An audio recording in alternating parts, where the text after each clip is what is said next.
What's up guys, it's Rotate here and welcome back to yet another amazing video on the channel. For today I got an updated version of a Shaddoll-Invoked Deck Profile here for you guys. So you guys let me know if you enjoyed the changes from the last Shaddoll-Invoked. Testing the deck a lot, a few more changes. I think the deck is now a bit more consistent, a bit more powerful. Without any further ado, we're going to get straight into this deck profile. Alright, so beginning with the main deck, it is of course 40 cards. We have our boy, Triple Alistair the Invoker, the best normal summon of the entire deck. Obviously you summon him, get Invocation, and that's pretty much how you get on your way to your first negate. So Triple Alistair is mandatory in my opinion. Now for our Shaddoll package here, we are running double Schemata, double Wendy, one Beast, one Genius, one Hedgehog, and one Aerial.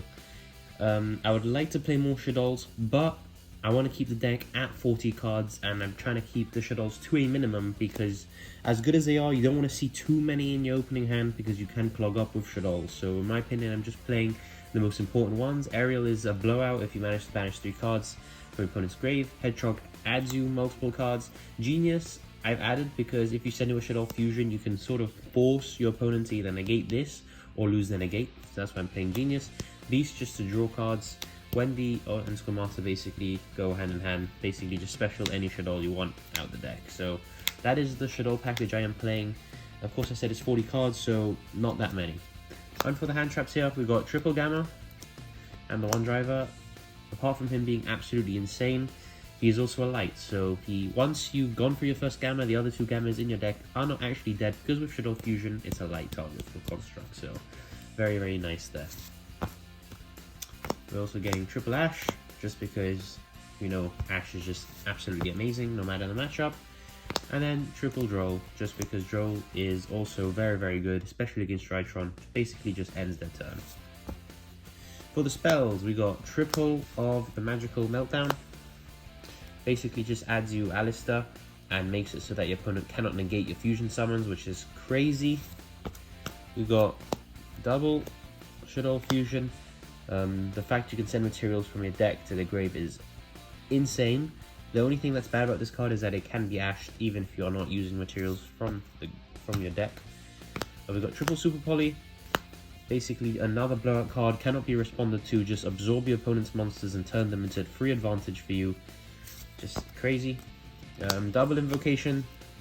You don't need 3 in my opinion, they put themselves back to the deck. 2 is more than enough. Double El Shaddoll Fusion, just because I wanted to cut this card down to 1, but it's actually quite useful because in the battle phase helps you push for additional damage, and during your opponent's turn it also acts as sort of like a second Schism. For the one of spells, Called by the Great Foolish Burial, just, you know, it's going to trigger any Shaddoll, protect you against hand traps. And for the last 2 spells, it is double Spellbook of Knowledge. This card is crazy. If you haven't read this card, basically send a spellcaster from your field to the grave and just draw 2 cards. This triggers your Shaddolls. You can send Alistair to the grave, just absolutely insane card. Pot of Greed in most situations. Don't play 3 because it's a hard once per turn.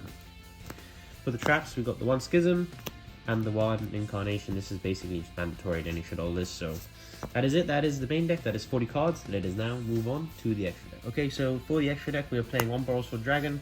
This can be an access code. This can be whatever you want. Just something that helps you push for game.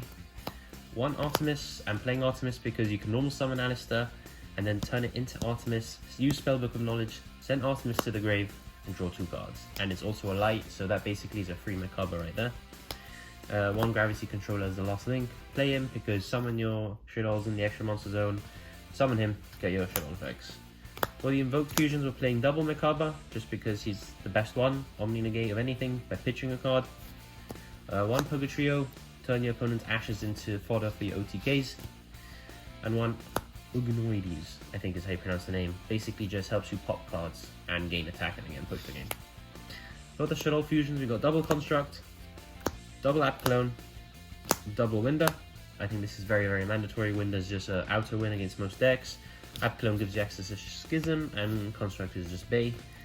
And for the last fusion here, we've got 1 El Shaddoll Shek. You should play her in my opinion. Not only is she an Earth, which gives you extra with your Super Poly extra targets to hit, she can also negate summons. And also with your last card here, I'm just playing the Omega. So you're playing the Omega because if you get Gamma off, it's just an extra punish for your opponent. The Ash Shadow Fusion, Gamma them, turn it into an Omega, and then just go from there. You can card out their hands, punish them even further.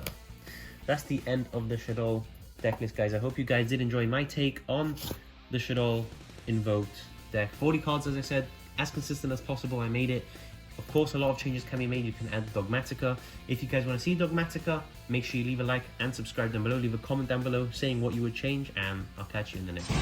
It's time! Let's go!